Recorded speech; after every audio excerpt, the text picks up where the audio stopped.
नमस्कार प्यारे साथियों, मैं सुशील जागवन आप सभी का स्वागत करता हूं, आप सभी का अभिनंदन करता हूं। कैसे हैं आप सब लोग? बहुत अच्छे होंगे, जबरदस्त होंगे और तैयारी आप सबकी बहुत अच्छी चल रही होगी। उसी तैयारी को खूबसूरत, बेहतरीन और जबरदस्त, जोरदार बनाने के लिए मैं आप सभी के सामने आके उपस्थित हो गया हूँ एक साथियों शाम की 9 बजे की क्लास में, जिसमें आप सभी का बहुत अभिनंदन है, सुस्वागतम है, वेलकम। तो सारे बच्चे जल्दी से जुड़ जाएंगे और फिर हम अपनी क्लास को शुरू करने के लिए जा रहे हैं। देखते हैं भाई कौन कौन बच्चा आ चुका है, और जो भी नए आए हैं वो सारे के सारे बच्चे भाई एक बार जल्दी से जुड़ जाएं, क्योंकि आपको टाइम से क्लास के अंदर जुड़ना होता है। अगर आप टाइम से नहीं जुड़ेंगे तो फिर कैसे चलेगा। और शेयर वगैरह ये सब संभाल लिया करो थोड़ा सा है, तुम्हें तो अपने रण बाकुरे हो जो चीजों को भाई थोड़ा सा मैनेज करोगे ना, तो शेयर वगैरह, लाइक वगैरह, सब्सक्राइब वगैरह ये सब करके बेहतरीन तरीके से, ठीक है। ओके ओके ओके, चलो भाई ठीक है। बहुत सारे बच्चे आ गए हैं, बहुत सारा प्यार, बहुत सारा स्नेह दे रहे हैं। दोस्तों आज जो हमारी ये क्लास है, संभवतः साथियों हम बात करें तो हिस्ट्री की लास्ट लास्ट क्लास रहने वाली है, ठीक है। 47 क्लास में हमने हिस्ट्री साथियों लगभग कंप्लीट करी है, और बहुत बेहतरीन तरीके से कंप्लीट करी है। और आज के बाद यानी कि हिस्ट्री के बाद आप क्या पढ़ेंगे वो आपकी कमेंट से मैं अनुमान लगाऊंगा। आज मैं सबकी कमेंट पढ़ूंगा क्लास के बाद, अभी नहीं, जब क्लास खत्म हो जाएगी तब आप कमेंट करना क्या पढ़ना क्या चाहते हो, ठीक है। हिस्ट्री मतलब हिस्ट्री तो हो गया, पॉलिटी, ज्योग्राफी, स्टैटिक, जीके, या क्या आप पढ़ना चाहते हो, ठीक है। तब आपकी कमेंट के हिसाब से साथियों मैं निर्धारण कर लूंगा, क्योंकि पढ़ाना तो मुझे सारा ही है आपको।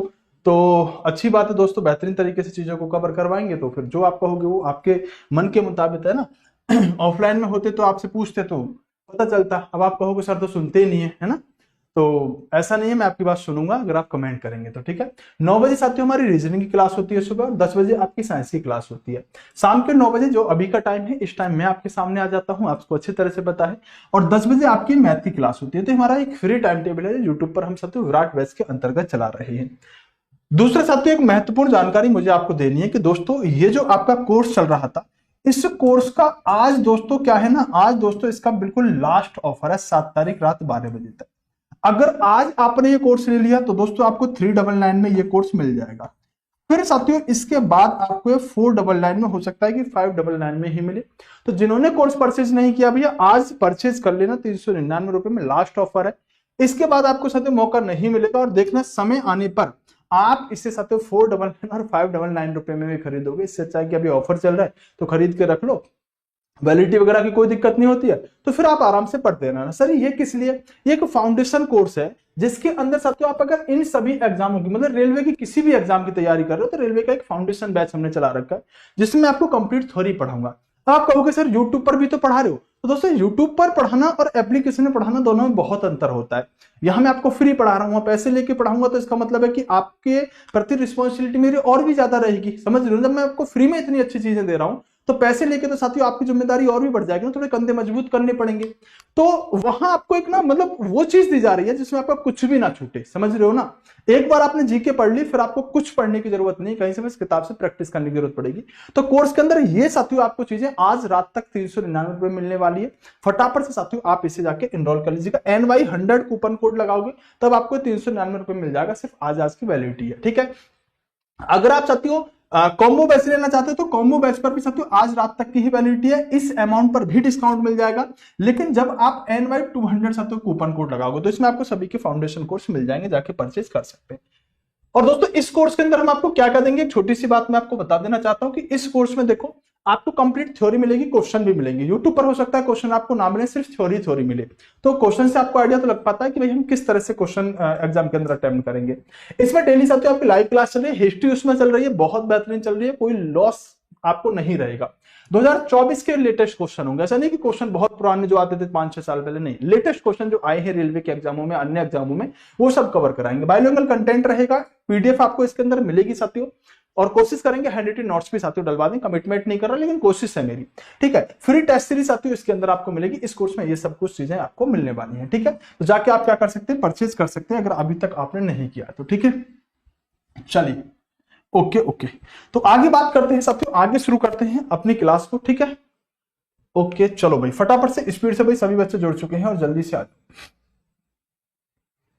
हाँ भाई, शुरू करने जा रहे हैं दोस्तों आपका गुप्त वंश। क्या पढ़ने जा रहे हैं? गुप्त वंश पढ़ने जा रहे हैं। बेटा टेस्ट जैसे एग्जाम आएंगे ना, टेस्ट आपके उसके अंदर मिलने शुरू हो जाएंगे, ठीक है।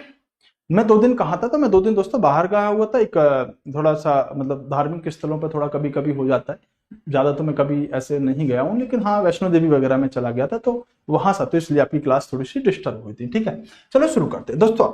दोस्तों हम जो पढ़ने वाले वो गुप्त वंश, और मैं आपको लास्ट क्लास में बता के भी तो गया था मुझे, ताकि तुमको पता होगा, है ना, इसलिए आपको ज्यादा परेशानी नहीं होगी। लेकिन फिर भी कुछ बच्चों को नहीं पता तो रेगुलर क्लास नहीं लेते होगी। दोस्तों गुप्त वंश की बात करते हैं। दोस्तों गुप्त वंश को अगर हम जानना है ना, तो हमें इतिहास के अंदर कुछ साहित्यिक स्रोत मिलते हैं। क्या मिलते हैं? साहित्यिक स्रोत और कुछ अभिलेख मिलते हैं। मतलब जो गुप्त वंश हम पढ़ने के लिए जा रहे हैं, उस गुप्त वंश के अंदर जो हमें जानकारी मिल रही है वो कुछ साहित्यिक साक्ष्य और कुछ अभिलेखों के माध्यम से हमें पता चला है, क्योंकि बड़ा प्राचीन सत्यवंश है, इसलिए साथियों हमें कुछ साक्ष्य तो उठाने पड़ेंगे। अच्छा, कुछ विदेशी यात्री भी हैं जिनके विवरण से हमें गुप्त वंश की जानकारी मिलती है, और यहां पर जो विदेशी यात्री हैं जिन्होंने गुप्त वंश के बारे में लिखा है, उनसे साथियों क्वेश्चन बहुत बनते हैं, इसलिए साथियों पढ़ाना जरूरी था आपको। दोस्तों जैसे साहित्यिक स्रोत में सर क्या है, जहां से आप बता रहे हो कि सर साहित्यिक स्रोतों से जानकारी मिलती है, तो साहित्यिक स्रोतों में जैसे साथियों आपका वायु पुराण हो गया, इससे हमें गुप्त वंश की बहुत जानकारी मिलती है। मत्स्य पुराण हो गया, जानकारी मिलती है। दोस्तों कालिदास की कुछ रचनाएं हैं जो गुप्त वंश के बारे में बहुत कुछ बताती है, क्योंकि कालिदास जो है उनके बारे में भी आज हम पढ़ने वाले हैं। दोस्तों एक मुद्रा राक्षस रचना है जिससे हमें गुप्त वंश के बारे में जानकारी मिलती है। दोस्तों इसके अलावा विदेशी विवरण, जैसे आपने फाहियान का नाम सुना होगा, हुइनसेंग का नाम सुना होगा, और अलबरूनी का नाम सुना होगा। ये सभी वह लोग हैं जिन्होंने इस गुप्त वंश के बारे में अपनी अपनी किताबों के अंदर लिखा है। तो उन्हीं किताबों के आधार पर हम गुप्त वंश को आगे पढ़ने के लिए जा रहे हैं। बात समझ में आ गई? बोले सर बिल्कुल समझ में आ गई। दोस्तों ऐसा माना जाता है कि जो आपका ये गुप्त वंश है, जो आपका ये गुप्त वंश है, इस गुप्त वंश के जो संस्थापक हैं, साथ गुप्त वंश के जो संस्थापक हैं वो साथ कुषाण शासकों के सामंत हुआ करते थे। मतलब ऐसा माना गया कि गुप्त वंश के संस्थापक जो थे ये कभी कुषाणों के सामंत हुआ करते थे, माना गया। ठीक है, ऐसे बहुत ज्यादा इसके साक्ष्य नहीं मिलते, लेकिन ऐसा पता चलता है कि जो गुप्त हैं साथियों, गुप्त वंश के संस्थापक हैं, वो साथियों किसके सामंत हुआ करते थे? कुषाणों के सामंत हुआ करते थे। बोले अच्छा। दोस्तों अधिकतर इतिहासकारों के अनुसार जो गुप्त के राजा हुए, मतलब गुप्त वंश के संस्थापक हुए, वो वैश्य से अपरा संबंध रखते थे। मैंने आपको बताया होगा ना, क्षत्रिय, ब्राह्मण, वैश्य, शूद्र। तो अधिकतर लोग ऐसा मानते हैं कि गुप्त वंश के जो संस्थापक है वो वैश्य हुआ करते थे। वैसे मतलब बनिया, जो आप जैसे आप आज के समय में कहते हो, तो वैश्य हुआ करते थे। तो सर कौन थे गुप्त वंश के संस्थापक? तो दोस्तों गुप्त वंश की स्थापना जो करी है वो साथियों श्रीगुप्त को माना जाता है। किसको? श्रीगुप्त। तो एक क्वेश्चन सबसे इंपोर्टेंट जो यहां से बनेगा, आपसे ये नहीं पूछा जाएगा कि कुषाणों के सामंत हुआ करते थे, नहीं पूछा जाएगा। वो कौन थे, नहीं पूछा जाएगा। पूछा यह जाएगा कि ये बताओ कि गुप्त वंश के साथ संस्थापक कौन है। आपका एक नंबर का क्वेश्चन यही बनेगा। गुप्त वंश के संस्थापक दोस्तों आपके श्रीगुप्त हुआ करते थे। क्या नाम है? श्रीगुप्त। नाम से पता चला है, बस गुप्त ही तो है। जब यहाँ गुप्त वंश है, यहां भी नाम गुप्त है, बस उनका नाम ने जैसे श्री हरिपाल सिंह, श्री महिपाल सिंह, श्री राजपाल सिंह, है ना, श्री लगा देते ना आप अपने गांव में, पापा के नाम के आगे लगा दिया श्री।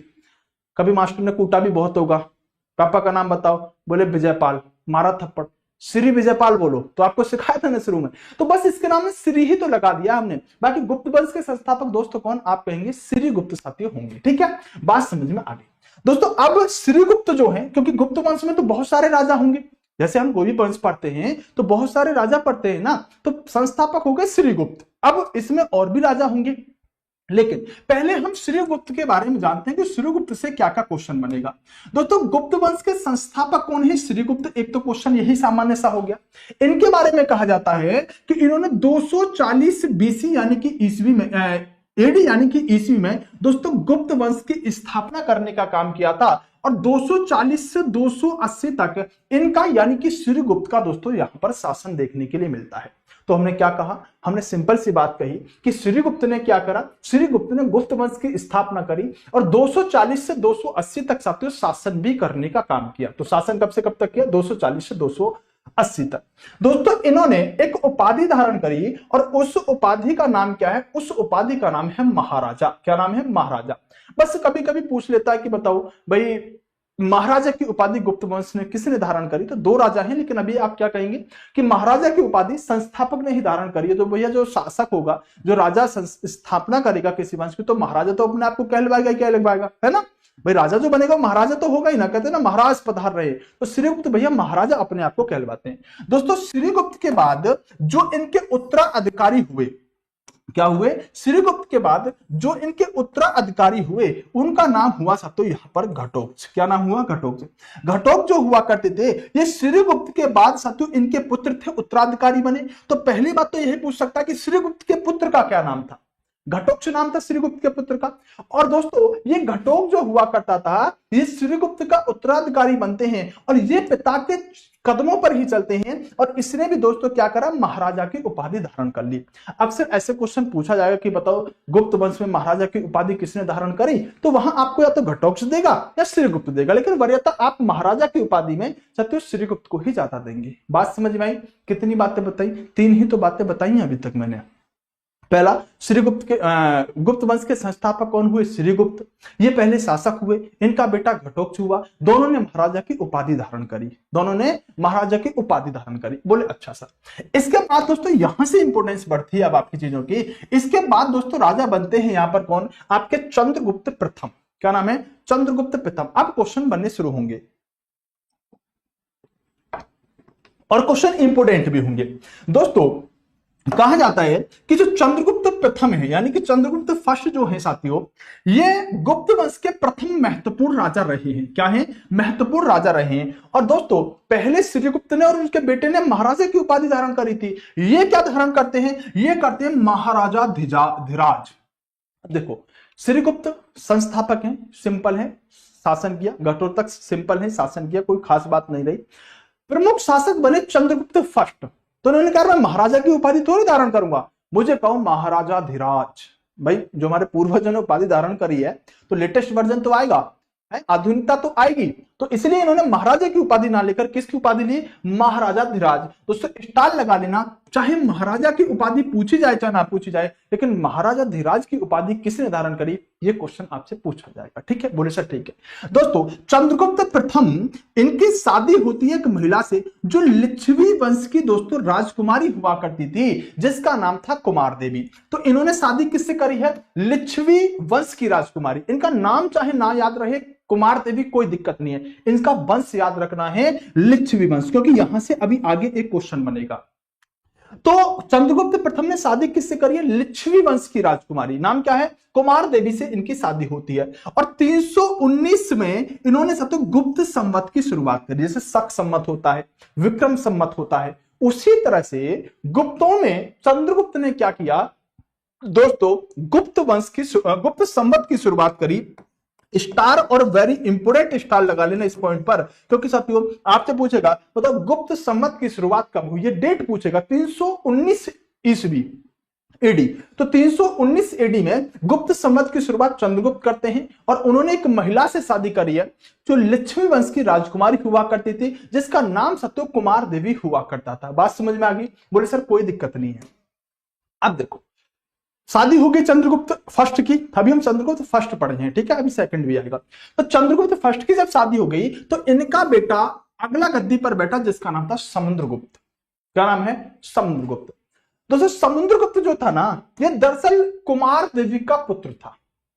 क्या था, कुमार देवी का पुत्र था। कुमार देवी कौन, जो अभी हमने शादी कराई थी लिच्छवी वंश की राजकुमारी से। तो समुद्रगुप्त जब चंद्रगुप्त फर्स्ट का बेटा है जो गद्दी पर बैठा है, इसका जन्म जो हुआ है कुमार देवी की कोख से हुआ है।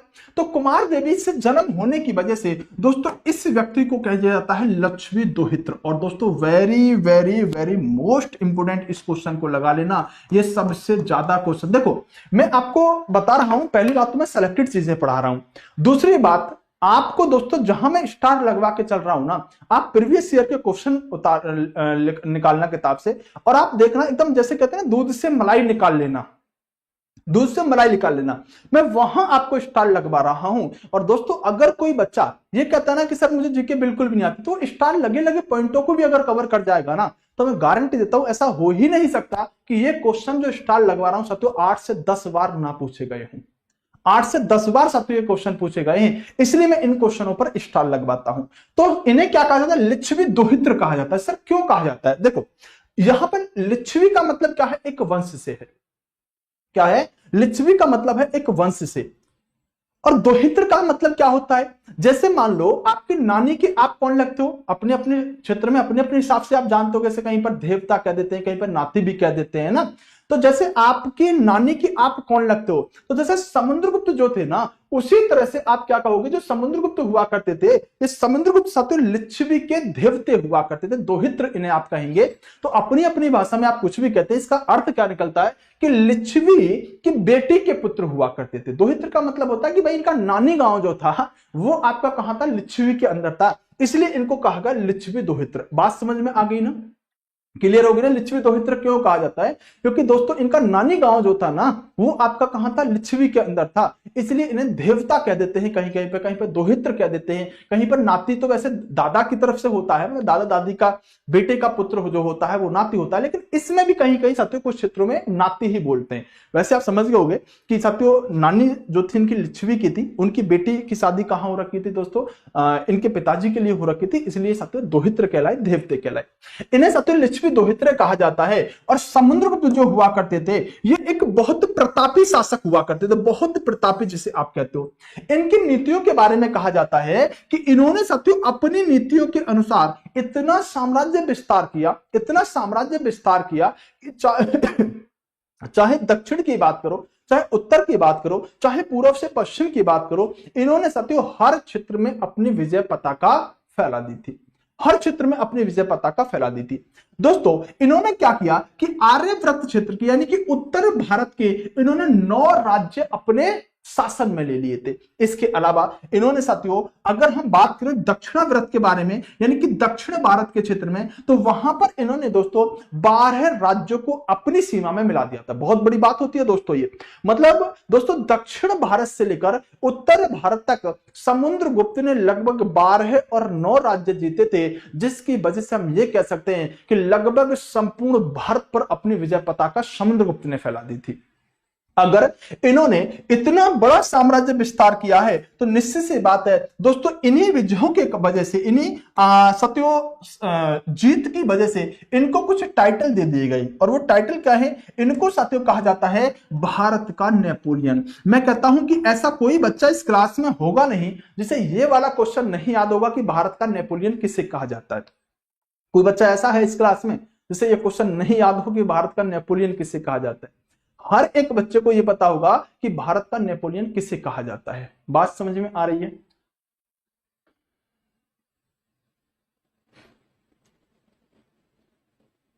ये क्या चल रहा है अभी कमेंट बॉक्स में?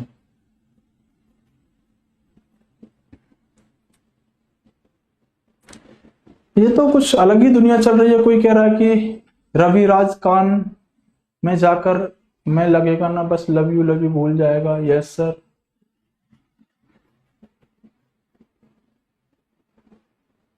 बेटा मत करो इन चीजों को, थोड़ा सा आ जाओ। आप कैसे काम चलाओगे ऐसे? हैं? मैं तो सोच रहा हूं आने वाले रेलवे के तुम मतलब कर्मचारी बनोगे और तुम तो मुझे लगता है बेटा कुछ भी ना बन पाओगे ऐसे। हैं? चैटिंग चल रही है ना यहाँ पे, चिंता मत करो बेटा। तुम्हारे सबके स्क्रीनशॉट लेकर और तुम्हारा डाटा निकलवा के तुम्हारे घर भिजवाता हूं, है ना। तुम्हारे पापा तक पहुंचवाऊंगा ये सारा डाटा। देखो तुम्हारा बच्चा क्या कर रहा है। बेटा ये भी टेक्नोलॉजी आ चुकी है, कभी तुम ऐसे सोच रहे हो। एक कह रहा सर आप अभी देखे हो, बहुत देर से चल रहा है। नहीं बेटा हम देख तो बहुत देर से ही रहे थे, पर हम मौका दे रहे थे सुधर जाएं। तो थोड़ा सा इनकी बेइज्जती करना सही नहीं लगता, ये बड़े हो चुके हैं लेकिन ये सुधरेंगे नहीं। बेटा आ जाओ, थोड़ा सा पढ़ाई कर लो, नहीं फिर तुम्हारे जीवन में दुख पैदा हो जाएगा। ठीक है, पढ़ लो। हाँ तो दोस्तों भारत का नेपोलियन, अब ये ऐसे भी क्वेश्चन पूछा जा सकता है कि भाई समुद्रगुप्त को भारत का नेपोलियन क्यों कहा गया? तो इसलिए कहा गया क्योंकि उन्होंने, जैसे नेपोलियन जो था, नेपोलियन बोनापार्ट, जैसे उसने अपने साम्राज्य का विस्तार बहुत बड़े क्षेत्र पर कर दिया था, इसी तरह से यहां पर साथियों समुद्रगुप्त ने अपने साम्राज्य का विस्तार बहुत बड़े क्षेत्र में कर दिया। इसलिए समुद्रगुप्त को कंपेयर नेपोलियन से करने लग गए और इन्हें भारत का नेपोलियन कहने लग गए। ठीक है, बोले ठीक है। तो भारत, मैं पूछूंगा ये सारे क्वेश्चन जब पता चल जाएगा लास्ट में, है ना। अभी तुम कर लो बेटा मजे, जितने भी तुम मजे कर सकते हो ना, कोई बात नहीं है। आने वाले टाइम पर ना एक टाइम तुम रोओगे, ठीक है, ये कहोगे कि सर काश हम उस टाइम तुम्हारी बात मान लेते। मैं छोटी सी बात बताता हूं बेटा, जो अभी आपकी उम्र चल रही है ना, लगभग साथियों यही उम्र होगी, 18 से लेकर 25 तक, हो सकता है कोई ज्यादा भी हो। ये उम्र सीमा जो है ना, ये बड़ी मचकाने वाली उम्र सीमा होती है। इस उम्र सीमा में तुम कुछ भी कर लो, ठीक है, सब कुछ हासिल कर सकते हो, जो चाहो ना वो हासिल कर सकते हो। लेकिन जैसे ही उस उम्र सीमा से आगे बढ़ोगे ना, जैसे इस उम्र सीमा से आगे बढ़ोगे ना, 30 हो जाओगे ना, जैसे ही, पता है आपको, एक सामान्य इंसान साथियों आज के समय में 60 ही साल जी पाता है, नॉर्मल 30 साल मतलब 60 साल। और जैसे ही आप 25 से आगे बढ़ोगे, जिस दिन आप 30 के हो जाओगे ना, उस दिन आपको ऐसे लगने लगेगा कि मैंने अपनी जिंदगी लगभग पूरी जी ली और मैं क्या हासिल कर पाया। वो समय 18 से 25 वाला निर्धारण कर रहा होगा। 18 से 25 में तुम क्या कर रहे हो, ये बात साथियों 30 से और 60 साल तक का रिजल्ट होगा आपका। 30 से 60 साल तक या तो कहीं जाके मजदूरी कर लेना, 500, 1000, 2000 रुपए के लिए साथियों इधर उधर घूमते फिरते डोलना, या इस वक्त में इतना एफर्ट लगा देना कि आगे की जो 30 साल है ना, अपने बच्चों को अच्छे स्कूल में पढ़ा पाओ, अपनी फैमिली को एक हर जो इनकी इच्छा है वो पूरी कर पाओ और अपने माँ बापों को खुश रख पाओ 30 साल के बाद। लेकिन वो कब हो पाएगा, जब साथियों आप इस उम्र में कुछ एफर्ट डालोगे। नहीं तो फिर क्या होगा, जो सफल नहीं हुए ना, उनसे आकर 5 मिनट बात करना कि भैया आप क्यों सफल नहीं हुए, ठीक है, तो बता देंगे कि बेटा हम यही कमेंट खिला करते थे। बेटा ये सब चीजें ना, ये सब चीजें तुम्हें एक वक्त के बाद हासिल हो जाएंगी, कोई नहीं रोक सकता तुम्हें। लेकिन अभी जो डिमांड है ना वक्त की, वो है सिर्फ पढ़ाई। इस वक्त तो तुम्हें जो भी चीज पढ़ाई से दूर ले जा रही है ना, समझ लो वो तुम्हारी दुश्मन है। फेंको, उठाओ, हटाओ उस चीज को, अगर कोई भी चीज तुम्हें पढ़ाई से दूर लेके जा रही है। और ध्यान रखना कि इस चीज में ना तुम बढ़ते चले गए ना, तुम्हें पता नहीं चलेगा और सब कुछ बर्बाद हो जाएगा एक वक्त के बाद, ठीक है। फिर कहोगे कि भैया क्या करें, शायद उस वक्त हर चीज लौट के आ सकती है, लेकिन वक्त कभी लौट के नहीं आएगा। हो सकता है सुशील जादव सर जब आज ये क्लास पढ़ा रहे हैं, जीवन में तुम्हें दोबारा क्लास से पढ़ने के लिए ना मिले। इसलिए तुम जहां अपना एफर्ट लगा रहे हो ना, सोचो कहां लगा रहे हो ना, मत करो। मुझे अच्छा नहीं लगता कि मैं तुम्हें बहुत होशियार बनाना चाहता हूं ना, इंटेलिजेंट, कि तुम नौकरी लेके दिखाओ और तुम फिर मेरे इस तरह से हौसलों को तोड़ते हो, तो अच्छा नहीं लगता कि यार मैं क्या कर रहा हूं। गलत बात है तुम्हारी, ठीक है। बाकी तुम्हारी मर्जी है, बाकी तुम्हारी मर्जी है, क्योंकि तुम बड़े हो गए, ज्यादा तुमको एफर्ट भी नहीं डाल सकता ना मैं उस तरह से। दोस्तों देखो, समुद्र में जो हुआ करता था, इसके दरबार में एक कवि रहते थे जिनका नाम था दोस्तों हरिशेन। दोस्तों इस क्वेश्चन पर स्टार लगा लेना, अभी यूपी पुलिस के अंदर पेपर हुआ था, 2 पेपरों के अंदर यह क्वेश्चन पूछा गया कि समुद्रगुप्त के दरबारी कवि का क्या नाम था। ये बहुत यूपी वालों के लिए तो साथ फैक्ट है, बिल्कुल मतलब फंसने वाला क्वेश्चन है। हरिशेन कौन था, तो समुद्रगुप्त के दरबार में रहता था। इस हरिशेन ने एक साथियों यहां पर अभिलेख लिखा, एक रचना लिखी जिसका नाम था इलाहाबाद प्रशस्ति। और इसको क्या कहेगा, इसको साथियों बोलेगा प्रयाग प्रशस्ति। क्यों, क्योंकि दोस्तों पहले जो हुआ करता था, ध्यान से सुनना, ये दोनों ही नामों से आपको मिलेगा। पहले जो हुआ करता था, इस इलाहाबाद का नाम प्रयाग ही हुआ करता था। तो हरिशेन ने किसकी रचना करी है, प्रयाग प्रशस्ति की। ये दोनों ही तरह से क्वेश्चन बनेगा। पहला क्वेश्चन, हरिशेन किसका दरबारी कवि था, समुद्रगुप्त। दूसरा क्वेश्चन, समुद्रगुप्त का दरबारी कवि कौन था, हरिशेन। तीसरा, प्रयाग प्रशस्ति किसने लिखा, हरिशेन ने। इलाहाबाद प्रशस्ति किसने लिखा, हरिशेन ने। प्रयाग प्रशस्ति लिखने वाला व्यक्ति किसके दरबार का कवि था, समुद्रगुप्त। हर तरह से क्वेश्चन बनेगा। इस पर बेटा वेरी वेरी मोस्ट इंपोर्टेंट लगा लेना। मुझे नहीं पता तुम्हें कैसे याद करना पड़ेगा, लेकिन ये आज ही क्लास में और अभी याद होना चाहिए। ये हर स्टेट के एग्जाम के लिए, रेलवे के एग्जाम के लिए बनने वाला one of the favourite question है। मन कर रहा है कि बार बार इसी क्वेश्चन को रटाऊं, क्योंकि ये क्वेश्चन आएगा ही आएगा, चाहे कैसे भी आए, ठीक है। चलो साथियों, समुद्रगुप्त जो हुआ करता था, ये दोस्तों संगीत बहुत प्रेम करता था, मतलब संगीत का दीवाना हुआ करता था। इस व्यक्ति को दोस्तों संगीत बहुत अच्छा लगता था। सर इसे संगीत अच्छा लगता था, ये कैसे पता चला। दोस्तों समुद्रगुप्त के समय के जब हमें सिक्के मिले, जो कॉइन्स होते हैं, जो पैसे होते हैं, जो समुद्रगुप्त के समय के जब हमें सिक्के मिले, तो उसमें हमें ऐसा पता चला कि इसके सिक्कों पर इसका फोटो मिला समुद्रगुप्त का। और उन सिक्कों में ये क्या, मतलब उन सिक्कों के चित्र में क्या कर रहा है, तो वीणा बजा रहा है। तो हमने ऐसा अनुमान लगाया कि अगर ये व्यक्ति वीणा बजाते हुए अपना फोटो सिक्कों पर डलवा रहा है, इसका मतलब ये संगीत प्रेमी हुआ करता था। तो घुमा के कहीं से क्वेश्चन पूछ सकता है, ये बताओ गुप्त वंश का कौन सा राजा था जो संगीत प्रेमी था, या गुप्त वंश का कौन सा राजा था जिसके कॉइन्स पर, जिनके सिक्के पर उसके वीणा बजाती हुई तस्वीर छपी है तो समुद्रगुप्त साथियों हो जाएगा। बात समझ में आ गई। तो इसके समय में दोस्तों सिक्के जो मिले उन पर ये वीणा बजाता हुआ दिखा, इसलिए हमने ये माना कि समुद्रगुप्त जो हुआ करता था ये दोस्तों आपका संगीत प्रेमी हुआ करता था। बात समझ में आ गई? बोले सर बिल्कुल समझ में आ गई। दोस्तों इसके बाद जो शासक बना वो रामगुप्त बना, और रामगुप्त पर ज्यादा क्वेश्चन नहीं बनेगा, बस इतना याद रखना कि समुद्रगुप्त के बाद रामगुप्त अगला शासक बनता है और ये एक अयोग्य शासक हुआ करता था। बस क्रम है, रामगुप्त नाम भी याद रखोगे तो भी चलेगा, लेकिन जो चीज मैं कह रहा हूं वो साथियों आपको हर हाल में याद रखनी पड़ेगी। अभी हम चंद्रगुप्त फर्स्ट पढ़ के आए थे, अब हम चंद्रगुप्त दोस्तों द्वितीय यानी कि सेकंड पढ़ने वाले हैं। दोस्तों जो चंद्रगुप्त द्वितीय है ये बहुत इंपोर्टेंट शासक होता है, क्योंकि इसी से क्वेश्चन बहुत बनेंगे। चंद्रगुप्त द्वितीय साथियों किसके बाद शासक बना है? तो हम कह सकते हैं दोस्तों रामगुप्त के बाद चंद्रगुप्त द्वितीय शासक बनते हैं। और इन्होंने क्या किया कि मालवा और गुजरात के क्षेत्र पर, मालवा और गुजरात के क्षेत्र पर जो शक लोग हुआ करते थे ना, शक शासक, शक वंश के जो शासक हुआ करते थे, उनको दोस्तों पराजित किया।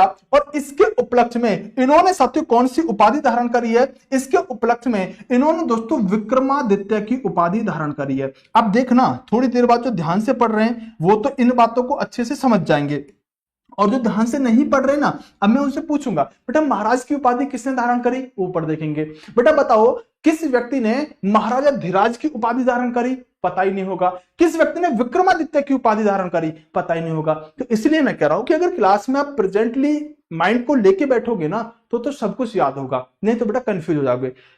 इन्होंने किसकी उपाधि धारण करी? विक्रमादित्य की। जब मैं आपको सत्य अकबर पढ़ा रहा था तो मैंने आपको बताया होगा उस समय कि जो सत्यो हेमचंद्र उर्फ हेमू हुआ करता था वो 14वां और अंतिम विक्रमादित्य माना जाता है। और वही मैंने कहा था प्रथम विक्रमादित्य कौन हुए? चंद्रगुप्त हुए। तो इन्होंने किसकी? विक्रमादित्य की उपाधि धारण करी है। और एक हेमू भी था जिसने सत्य 14वां विक्रमादित्य कहा जाता है। तो इन्होंने सत्य विक्रमादित्य की उपाधि धारण करी है। और उपाधियों में या तो महाराजा धीराज की उपाधि पूछी जाएगी, महाराज वाली नहीं पूछी जाएगी, श्रीगुप्त और घटोत्कच वाली, या तो महाराजा धीराज की पूछी जाती है, या पूछेगा तो फिर विक्रमादित्य की पूछेगा। ये सबसे फेवरेट क्वेश्चन होता है कि विक्रमादित्य की उपाधि किसने धारण करी। दोस्तों ध्यान रखना कि इन्होंने विक्रमादित्य की उपाधि क्यों धारण करी है, क्योंकि दोस्तों इन्होंने मालवा और गुजरात के क्षेत्र में जो शक शासक, जो शक आक्रमणकारी हुआ करते थे, उन शकों को पराजित किया था। मैं तो इसे ऐसे ही याद रखता हूं कि जिस व्यक्ति ने इतने बड़े बड़े राजाओं को पराजित किया हो, क्या उस पर शक किया जा सकता है? बोले विक्रमादित्य कह दो, इसे शक नहीं कर सकते इस पर, है ना, क्योंकि इसने शकों को हराया, इसलिए दोस्तों इन्हें विक्रमादित्य की उपाधि धारण। और विक्रमादित्य की टाइटल एक बड़ा टाइटल हुआ करता था। तो भैया चंद्रगुप्त सेकंड पर क्या शक किया जा सकता है? बोले नहीं, विक्रमादित्य कहो इन्हें। तो क्या कहो? इन्हें तो सत्य विक्रमादित्य कहो। दोस्तों चंद्रगुप्त द्वितीय जो हुआ करते थे, ये साथियों इन्होंने क्या किया कि सबसे पहले शासक थे जिन्होंने अपने समय में चांदी के सिक्के चलवाने शुरू किए थे। समुद्रगुप्त क्या करता था कि समुद्रगुप्त के सिक्कों पे तो हमें उसके वीणा बजाते हुए तस्वीर मिलती है, तो हमने अनुमान लगाया भाई ये संगीत प्रेमी होगा। लेकिन इन्होंने क्या करा? चांदी के सिक्के जारी करे। क्या करे? चांदी के सिक्के चलाने वाले शासक कौन थे? तो चंद्रगुप्त हुआ करते थे। दोस्तों एक जगह पड़ती है आपकी मेहरौली। क्या नाम है? मेहरौली। मेहरौली में एक लौह स्तंभ है। लौह स्तंभ का मतलब है लोहे का एक खंबा है। आप गूगल पे डाल के देखना, मेहरौली लौह स्तंभ आपको दिख जाएगा। एक ऊंचा सा साथियों आपको इस तरह का एक पिलर दिखेगा। क्या दिखेगा? एक ऊंचा सा इस तरह से साथियों आपको पिलर दिखेगा। ऐसा माना गया कि इस पिलर के अंदर दोस्तों 95% प्योर लोहा है। क्या है? 95% प्लस इसके अंदर प्योर लोहा है। ये जो पिलर है, ये पिलर साथियों हम कह सकते हैं पूरी तरह से किसका बना हुआ है? तो कहेंगे सर पूरी तरह से ये पिलर साथियों लोहे का बना हुआ है। सबसे बड़ी बात क्या है कि इस पिलर पर साथियों जंग नहीं लगती तब से लेके अब तक। और अच्छी बात क्या है ना, ये ऐसा नहीं कि अंदर है या फिर साथियों उसको ढक के रखा, नहीं, बारिश में, धूप में, आंधी में, तूफान में इसको अभी भी खड़ा कर रखा है इस पिलर को। ठीक है, तो मेहरौली के अंदर लोहा स्तंभ है। और इसका क्या है खास चीज क्या है कि इस पर 95% लोहे का बना हुआ है। बहुत सारे रिसर्चरों ने साथ उस पर रिसर्च किया तो पाया कि 95% इस पर लोहा है। लेकिन इस पर जंग क्यों नहीं लग रही है? आज तक जैसा है ना चंद्रगुप्त के समय से, आज भी ऐसा ही खड़ा हुआ है। तो लोगों ने कहा इस पर जंग क्यों नहीं लग रही है? तो बहुत सारे साथ रिसर्च करने वाले लोगों ने इस पर रिसर्च करी तो आज तक कोई पता नहीं लगा पाया कि आखिरकार इस लोहे की क्या खास बात है जिसकी वजह से इस पर जंग नहीं लग रही है। इस पर जंग नहीं लग रही है। तो ये मेहरौली का लोह स्तंभ जो है ये सब इन्हीं चंद्रगुप्त द्वितीय के द्वारा लगवाया गया। और इन्होंने ये मेहरौली लोह स्तंभ जो लगवाया था, ऐसा माना जाता है कि बंगाल पर जब इन्होंने विजय प्राप्त करी थी ना, तो उसके उपलक्ष्य में मेहरौली का लोह स्तंभ लगवाया था। आप गूगल पर डाल के जरूर देखना मेहरौली लोह स्तंभ, और इसे देखकर भी आना कभी मौका लगे तो, मैंने तो खुद देखा है। तो मेहरौली का लोह स्तंभ जो है ये साथियों इस पर कभी जंग नहीं लगती, और इन्होंने बंगाल विजय के उपलक्ष्य में इस मेहरौली लोह स्तंभ को दोस्तों लगवाने का काम किया था। दोस्तों सबसे इंपोर्टेंट क्वेश्चन यही से बनेगा कि चंद्रगुप्त द्वितीय के समय में कौन चीनी यात्री भारत आया था? तो दोस्तों ये फाहियान हुआ करता था जो भारत के अंदर चंद्रगुप्त समय के समय में आया था। दोस्तों एक व्यक्ति मैंने अभी आपको बताया था, होनसेंग। क्या नाम था? होनसेंग। कोई बच्चा बताएगा, जब हम पढ़ रहे थे साथियों कुछ विदेशी लोगों के बारे में, जो आपका होनसेंग हुआ करता था, ये होनसेंग किसके दरबार में आया था? तो दोस्तों होनसेंग जो हुआ करता था ये आपका हर्षवर्धन के दरबारी इतिहासकारों में हुआ करता था। तो होनसेंग किसके दरबार में आया? हर्षवर्धन के में आया, बहुत पूछा जाता है। और दोस्तों फाहियान किसके में आया? तो फाहियान दोस्तों चंद्रगुप्त द्वितीय के साम्राज्य में दोस्तों चीनी यात्री भारत आने का काम करता है। तो फाहियान किसके समय में आया? फाहियान साथियों चंद्रगुप्त द्वितीय के समय भारत आता है, जो कहां का था? तथो एक चीनी यात्री हुआ करता था। बात समझ में आई? बोले बिल्कुल समझ में आई। दोस्तों चंद्रगुप्त द्वितीय जो हुआ करते थे, इनके दरबार में 9 विद्वान रहते थे। जैसे आपने देखा होगा अकबर के दरबार में नवरत्न रहा करते थे। कौन रहा करते थे? नवरत्न रहा करते थे अकबर के दरबार में। एक दक्षिण भारत के राजा थे जिनका नाम कृष्णदेव राय हुआ करता था, उनके दरबार में अष्ट दिग्गज रहा करते थे, 8 प्रमुख मंत्री। साथियों उसी तरह से इनके दरबार में 9 विद्वान रहते थे, जिन्हें साथियों आप नवरत्न कह सकते हो। जैसे साथियों इनके दरबार में, ये बहुत इंपॉर्टेंट होंगे साथियों नवरत्न, इनके दरबार में धन्वंतरी रहते थे जो आयुर्वेद के ज्ञानी हुआ करते थे। इनके दरबार में तो छपड़क रहा करते थे, धन्वंतरी पर स्टार लगा लेना, जो विद्वान और नीति के साथियों परिपूर्ण हुआ करते थे। शंकु रहा करते थे जो ज्योति और विद्या से परिपूर्ण थे। दोस्तों बेताल भट्ट आपने सुना होगा, बेताल की कहानियां, ये तांत्रिक विद्या से संबंधी हुआ करते थे, है ना? आपने सुना है बेताल की 25 कहानियां जो होती हैं।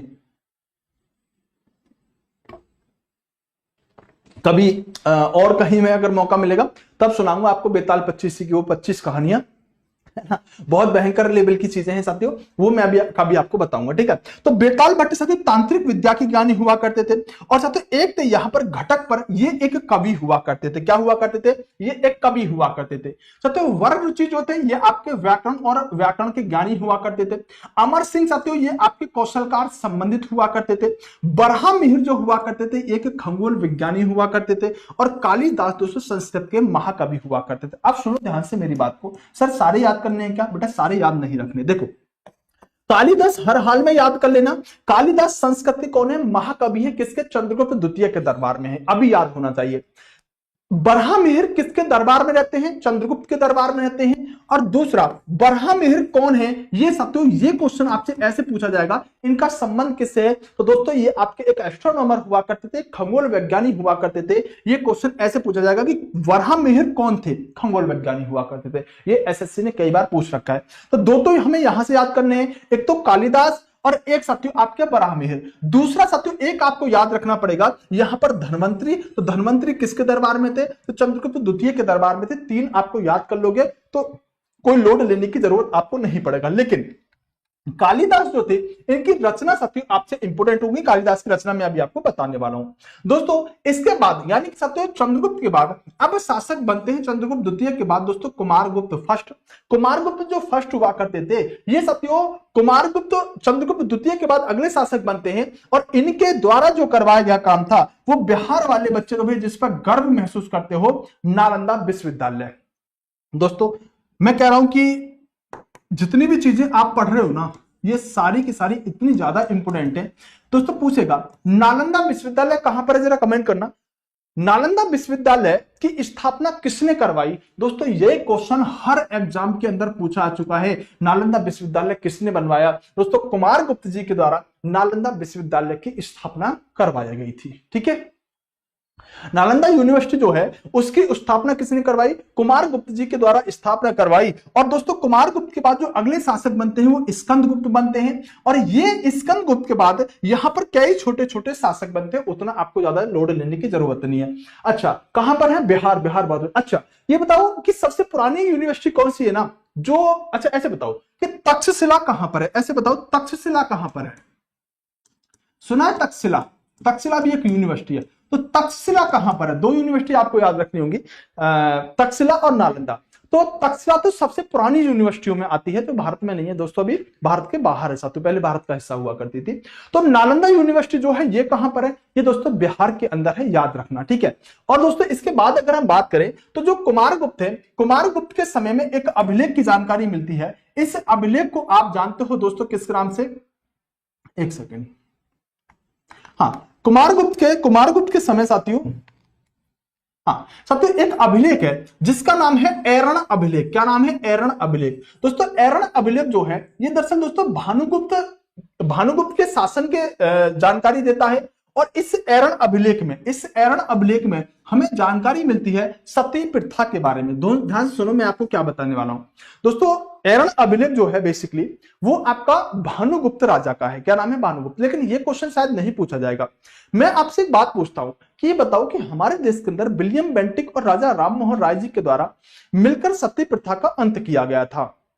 सबसे पहले सती प्रथा के बारे में हमें जानकारी कहां से मिली? तो आप फिर कहोगे सर सती प्रथा के बारे में जो सबसे पहले जानकारी मिलती है ना वो भानुगुप्त के ऐरण अभिलेख से मिलती है। मतलब सती प्रथा का पहला साक्ष्य इतिहास के अंदर इस ऐरण अभिलेख से मिला। और ऐरण अभिलेख जो है ये ऐरण अभिलेख भानुगुप्त शासन के समय का था, हुआ करता था। और ऐसा पता चला कि जो सबसे पहले दोस्तों यहां पर सती हुई थी महिला, वो एक व्यक्ति था गोपराज। इस गोपराज की पत्नी, नाम नहीं मिलता उस महिला का, लेकिन गोपराज की जो पत्नी हुआ करती थी वो सतियों सबसे पहले इतिहास की सती मानी जाती है। सती समझते हो ना, मैंने आपको कई बार बता रखा है। तो ऐरण अभिलेख में हमें सबसे पहले पता चला कि सती प्रथा के साक्ष्य हमें मिले। और सबसे पहले गोपराज की पत्नी जो हुआ करती थी वो सत्य सती हुई थी। दोस्तों इस वंश के जो अंतिम शासक हुए उनका नाम विष्णुगुप्त हुआ करता था। और इसके बाद ये साम्राज्य गुप्त जो हुआ करता था ये दोस्तों छिन्न भिन्न हो गया था। तो अभी हमने दोस्तों क्या पढ़ा? हमने दोस्तों ध्यान से सुनो, ऐरण अभिलेख भानुगुप्त का जिसमें सती प्रथा की जानकारी मिलती है। कुमार गुप्त ने नालंदा यूनिवर्सिटी बनवाई। क्या बनवाई? कुमार गुप्त ने नालंदा यूनिवर्सिटी बनवाई। कालिदास किसके दरबार में रहते थे? चंद्रगुप्त सेकंड के में। बराहमिहिर कौन थे? एक खगोल वैज्ञानिक थे। दोस्तों अगर पूछे कि धन्वंतरी कौन थे तो आयुर्वेद से संबंधित साथियों जानकारी रखते थे। ये नवरत्नों में से एक हुआ करते थे। मेहरौली का लौह स्तंभ किसने बनवाया? और दोस्तों चांदी के सिक्के किसने चलवाए? आपसे क्वेश्चन पूछा जाएगा। फाहियान किसके दरबार में आया? क्वेश्चन पूछा जा चुका है दोस्तों, चंद्रगुप्त सेकंड के दरबार में आया था। दोस्तों आपसे रामगुप्त से क्वेश्चन नहीं बनेगा, लेकिन अगर हम बात करें तो दोस्तों आपसे समुद्रगुप्त से क्वेश्चन बनेगा। पहला, ये संगीत प्रेमी था। प्रयाग प्रशस्ति इलाहाबाद वाला बहुत इंपॉर्टेंट क्वेश्चन होता है, जिसे आप प्रयाग प्रशस्ति या इलाहाबाद भी प्रशस्ति भी कह सकते हो। हरिश्चंद्र ने लिखा। हरिश्चंद्र समुद्रगुप्त के दरबारी कवियों में से एक हुआ करता था। समुद्र को लिच्छवी दोहित्र कहा जाता था और भारत का नेपोलियन कहा जाता था। इसके अलावा साथियों हमने क्या देखा? चंद्रगुप्त फर्स्ट जो था, चंद्रगुप्त फर्स्ट पर तो एक ही क्वेश्चन हमें याद रखना है, सारे तो सेकंड में याद रखने हैं कि दोस्तों इसे महाराजा धीराज कहा गया। क्या कहा गया? चंद्रगुप्त फर्स्ट को महाराजा धीराज की उपाधि इसने धारण करी। श्रीगुप्त संस्थापक थे, महाराजा बने, और घटोत्कच उनका पुत्र था, वो भी आपका महाराजा बन गया था। इतनी सी तो बात याद रखनी थी। ये बात साथियों हर उस बच्चे को याद हो जाएंगे जो बहुत कुछ भी नहीं जानता होगा। हाँ, यहां तक कोई डाउट है क्या? बोलो। हाँ भाई, यहां तक कोई डाउट है क्या? बोलो बोलो जल्दी से। हमारी क्लास में कौन कौन बच्चा है एक बार नाम ले लूं। एक है मोहम्मद गुलफान, एक है साथियों यहां पर पृथिका राज, एक है शिवम मिश्रा, एक है साथियों यहां पर कार्तिक, एक है साथियों पार्थिवन, ओके, एक रीमा नाम का बच्चा है, एक इतने सारे बच्चे हैं। मैं नाम से आपको सभी को जानता हूं, टेंशन ना लो, लेकिन मैं आपके थोड़े कमेंट कम पढ़ता हूं, है ना। वो थोड़े गुरुजी में कमी है कि कमेंट थोड़ा कम ही देखते हैं। जब भी देखते हैं तुम्हें डांटना होता है, जब तुम नहीं मानते ना तभी मैं तुम्हारे कमेंट का रिप्लाई करता हूं। बाकी ऐसे मत सोचना मैं कमेंट नहीं देखता, मैं एक ही कमेंट देखता हूँ। जहां मुझे लगता है ना कि तुम डाउट पूछ रहे हो वहां मैं आपका कमेंट तुरंत लेता हूँ। लेकिन तुम क्या है ना, तुम इधर उधर ज्यादा भटकते रहते हो, है ना। मत भटका करो बेटा, ठीक है। और इसीलिए क्या है कि मैं थोड़ा सा ये रखता हूँ कि भाई तुम्हारा ध्यान इधर ही मैं केंद्रित रखूं, ठीक है। लाइन में क्या कह रहा है बच्चा, लाइन, अरे बेटा कोई जरूरत नहीं है, शेर तो कम ही होते हैं, गिदड़ में तो मतलब ग्रुप में तो गिदड़ ही रहते हैं ना, हमें क्या लेना, हमारे अगर 10 बच्चे भी चलेंगे ना कोई फर्क नहीं पड़ता बेटा, इस लाइव से कोई फर्क नहीं पड़ता। इवन मेरे को खुद पता नहीं होता कि मेरे कितने बच्चे लाइव चल रहे हैं, सच बता रहा हूं। इसलिए मैं अपने सामने से वो स्क्रीन हटवा देता हूं जिसमें लाइव दिखता है, क्योंकि मेरा मानना है कि आप प्रॉपर पढ़ाओ, ढंग से पढ़ाओ, अच्छे से पढ़ाओ, चाहे 10 बच्चे लाइव देखे चाहे 10,000 बच्चा लाइव देखे, बेटा कोई फर्क नहीं पड़ता इस बात से। सिलेक्शन लेने वाले बच्चे कम ही होते हैं, वैकेंसी बहुत कम होती है, फॉर्म भरने वाले बहुत बच्चे होते हैं, ठीक है, लोड मत लिया करो आप, ठीक है। तुम हो ना मेरे साथ, बस तुम काफी हो, जितने देख रहे हो ना इतने तो बहुत हो मेरे लिए, और बताओ, ठीक है। थैंक यू सर, आज मेरा नाम लिया, अरे कोई बात नहीं बेटा, आपको क्या, हम आपको गले से भी लगाएंगे जब आप सिलेक्शन लेके आओगे। ऐसा मत समझना कि हमारी सहानुभूति आपके प्रति नहीं होती, बेटा एक एक बच्चे के प्रति होती है, लेकिन कभी कभी आपको डांटना भी पड़ता है, संभालना भी पड़ता है, धमकाना भी पड़ता है, लेकिन उसके पीछे हमारा उद्देश्य क्या छिपा है बताओ ना, क्या है तुम्हारा सिलेक्शन। हमारा भी दिल होता है कि जब तुम सिलेक्शन लेके आओ एक बार गले लगाए, तुम सर कहें वाह बेटा शेर तूने नाम कर दिया है, समझते हो ना, अपने माँ बापों का नाम रोशन गाँव के अंदर करो। जब आपके पापा जिस दिन सिलेक्शन होगा ना तुम्हारा, तो तुम्हारे पापा उस दिन गली से निकल के जाएंगे ना मुझ पर ताप देते हुए, तो देखना सीना ऐसे होगा, मेरे बेटे ने नाम किया। उस दिन को लेके आना है मेरे लाल, उस दिन को लेके आना कि आपकी माँ फक्र से कहे कि मेरा बेटा सरकारी नौकरी में लगा है। देखना पड़ोस के अंदर उस दिन माँ की खुशी देखना, उस दिन तुम्हारी शादी की भी इतनी खुशी नहीं होगी जिस दिन तुम्हारी नौकरी की तुम्हारी माँ को खुशी होगी, है। और फिर क्या लेके जाओगे माँ के लिए, एक प्यारी सी साड़ी, जब ट्रेनिंग से लौट के जाओ, माँ ले आज अपनी कमाई से लेके आओ, तो उसके लिए पढ़ो ना यार, मोटिवेशन वहां से लेके आओ ना। तुम्हारे पास सबसे बड़ा मोटिवेशन तुम्हारे माँ बाप हैं। अगर जब कभी पढ़ाई में मन ना लगे करे ना, तो एक बार सोच लिया करो अपने माँ बापों के बारे में, देख लिया करो अपने माँ बापों के बारे में, तुम्हारा पढ़ाई से मन हटेगा नहीं। किसी का माँ बाप मजदूरी कर रहे होंगे, किसी के माँ बाप सत्यो जॉब कर रहे होंगे, नौकरी पर जा रहे होंगे। बहुत सारे माँ बाप तो ऐसे होते हैं सत्य सुबह 8 बजे जाते हैं, शाम को 10 बजे घर पे आते हैं, दिन पूरा उनका बाहर ही निकल जाता है, किसी कंपनी में, फैक्ट्री में, पोल्ट्री में, नौकरी में। वो किसके लिए कर रहे हैं, तुम एक नेक इंसान बन सको, एक सफल इंसान बन सको, उसके लिए कर रहे हैं मेरे भाई। और तुम यार बैठ के कमरे में पढ़ भी नहीं पा रहे, तो सोचो एक बार उस तस्वीर को सोचा करो, मेरे पिता कहाँ काम कर रहे होंगे यार, मैं क्या कर रहा हूँ, सोचा करो थोड़ा सा, जरूरी है बेटा ये चीज, ध्यान से सुनो, आओ, ठीक है दोस्तों। यहां पर क्या है, गुप्त काल में कुछ प्रमुख रचनाएं हुई हैं, गुप्त काल में कुछ प्रमुख रचनाएं हुई हैं, तो उनके आपको लेखक याद रखने हैं। जैसे सबसे प्रमुख साथियों अगर हम बात करें तो कालिदास के बारे में आप सबने जाना होगा। कालिदास की प्रमुख रचनाएं दोस्तों बहुत इंपोर्टेंट होती हैं, कालिदास से हमेशा क्वेश्चन बनाए। इनकी एक रचना है दोस्तों जिसका नाम है अभिज्ञान शाकुंतलम। क्या नाम है, अभिज्ञान शाकुंतलम, बहुत ज्यादा पूछा जाता है। इनकी तो आप ऐसे भी याद रख लेना,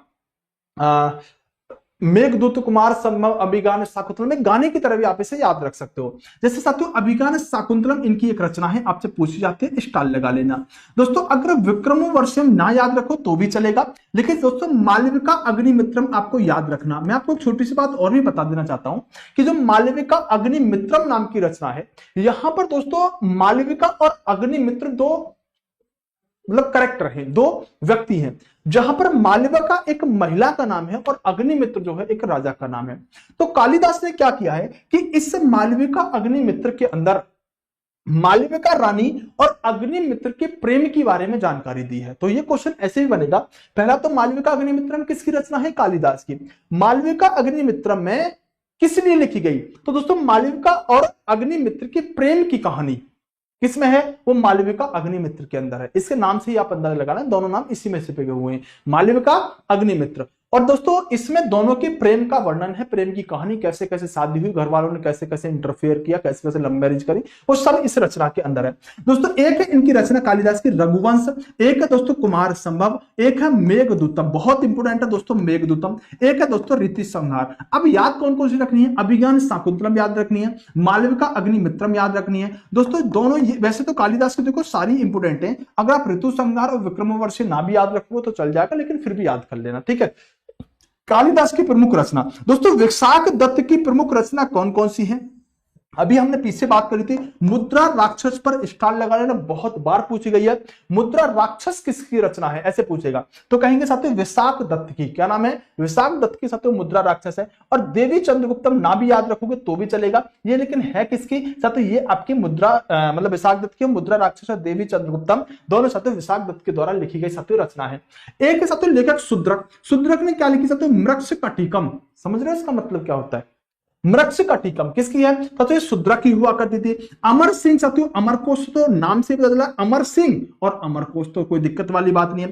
दोस्तों भरत मुनि ने क्या लिखा? नाट्य शास्त्र। बेटा बहुत इंपॉर्टेंट है, जब आप शास्त्रीय नृत्य वगैरह पढ़ोगे ना, तो जो नृत्य है तो भरत मुनि के नाट्य शास्त्र के अनुसार किया जाता है, उसी को आप शास्त्रीय नृत्य कहते हैं। स्ट्रेटेजी के में मैं आपको पढ़ाऊंगा। तो नाट्य शास्त्र किसने लिखा है? नाट्य शास्त्र भरत मुनि का है। क्या है? भरत मुनि का है। दोस्तों वात्स्यायन की यहां पर कामसूत्र रहने वाली है, जो एसएससी ने पूछ रखी है। विष्णु शर्मा, भाई पंचतंत्र पता नहीं कितनी बार पेपर में आई है। विष्णु शर्मा की सत्य रचना का क्या नाम है? इनकी रचना का नाम है सत्य पंचतंत्र, और सत्य कामदंतक की रचना का क्या नाम है? नीति सागर। दोस्तों स्टार मैंने ज्यादातर उन पर लगा दिया है जो पूछे जाते हैं, लेकिन दोस्तों आपको ये सारे अगर याद हो जाएंगे तो सोने पे सुहागा है, नहीं तो कोई बड़ी बात भी नहीं रहने वाली।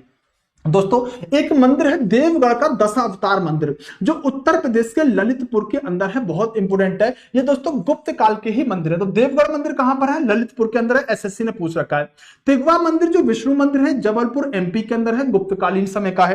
दोस्तों एरण विष्णु मंदिर कहां पर है? सागर मध्य प्रदेश में है, आपके लिए ज्यादा इंपोर्टेंट नहीं है। भूमरा शिव मंदिर सतना मध्य प्रदेश के अंदर है। तो कौन सा याद रखना है? देवगढ़ का दशावतार मंदिर ललितपुर उत्तर प्रदेश में है, ये आपसे पूछा जा चुका है। दोस्तों नचना कोठार पार्वती मंदिर कहां पर है? ये पन्ना में है, मध्य प्रदेश के अंदर। दोस्तों इंपोर्टेंट होगा आपके लिए, भीतर गांव कृष्ण मंदिर कानपुर के अंदर है, उत्तर प्रदेश के अंदर। और दोस्तों नगोद शिव मंदिर कहां पर है? सतना मध्य प्रदेश के अंदर है। तो एक तो भीतर गांव मंदिर कहां है? कानपुर उत्तर प्रदेश के अंदर। दूसरा साथियों देवगढ़ मंदिर दशावतार, बेटा बहुत इंपोर्टेंट है देवगढ़ वाला, कई पेपरों में पूछा गया है। तो देवगढ़ का दशावतार मंदिर कहां पर है? आप कहेंगे सर उत्तर प्रदेश के ललितपुर जिले के अंदर अवस्थित रहने वाला है। बात समझ में आ गई? इतनी बात क्लियर हुई? यहां तक किसी को कोई समस्या? बोलो हाँ कि ना। हाँ भाई जल्दी से बताओ, यहां तक किसी को कोई समस्या?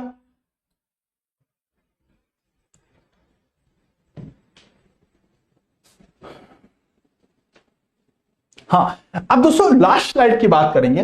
दोस्तों गुप्त काल जो होता है ना, ये भारतीय संस्कृति का स्वर्ण काल कहा जाता है। क्या कहेंगे? इसको भारतीय संस्कृति का स्वर्ण काल कहा जाता है। इंपोर्टेंट पॉइंट है, क्योंकि इसके समय में देखो चांदी के सिक्के चल रहे हैं, बहुत सारे साथियों संस्कृति के तौर पर या बहुत सारे रचनाओं के तौर पर देखोगे तो बहुत काम हो रहा है, इसलिए इसे भारतीय संस्कृति का स्वर्ण काल कह दिया गया। गुप्त काल में सती प्रथा और बाल विवाह के साथियों प्रथम उल्लेख मिलते हैं। हमने देखा भानुगुप्त का एरण अभिलेख, जहां से पहली बार साथियों में सती प्रथा की जानकारी मिलती है।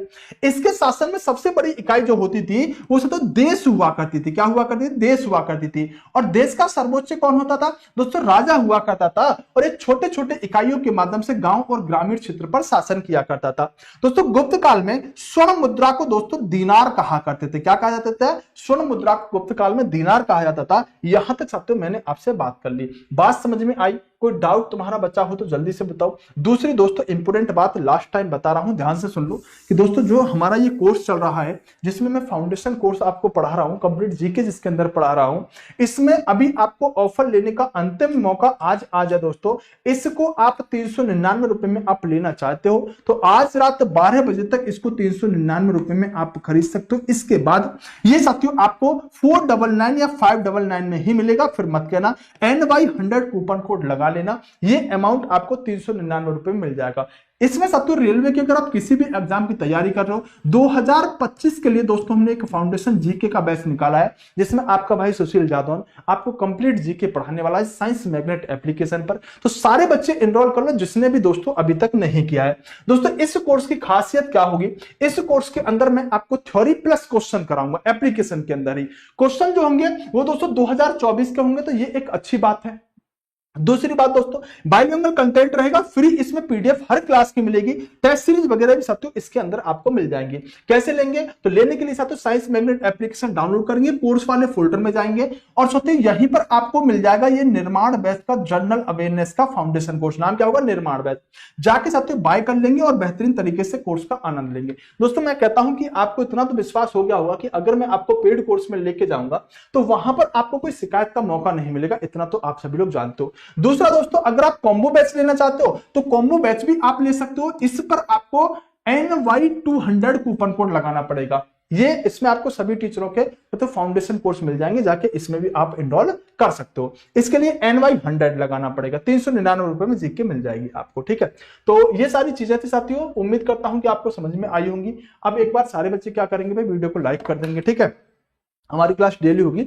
मैं 2 दिन के लिए साथ वैष्णो देवी गया हुआ था, इसलिए हमारी क्लास नहीं हो पाई, उसके लिए क्षमा चाहता हूँ। वैसे मैंने लास्ट क्लास में बोल दी थी आपको, तो पता होना चाहिए था। तो अभी हमारी क्लास डेली होगी। अब आगे आप क्या पढ़ना चाहते हो वो इस क्लास के बाद कमेंट करना, पॉलिटी, ज्योग्राफी, स्ट्रेटेजी क्या वगैरह वगैरह जो भी आपके दिमाग में है, तो वो आप कमेंट कर देना। कमेंट के अनुसार साथियों मैं आगे की रणनीति बना के आपको अगली क्लास लेके आ जाऊंगा, ठीक है।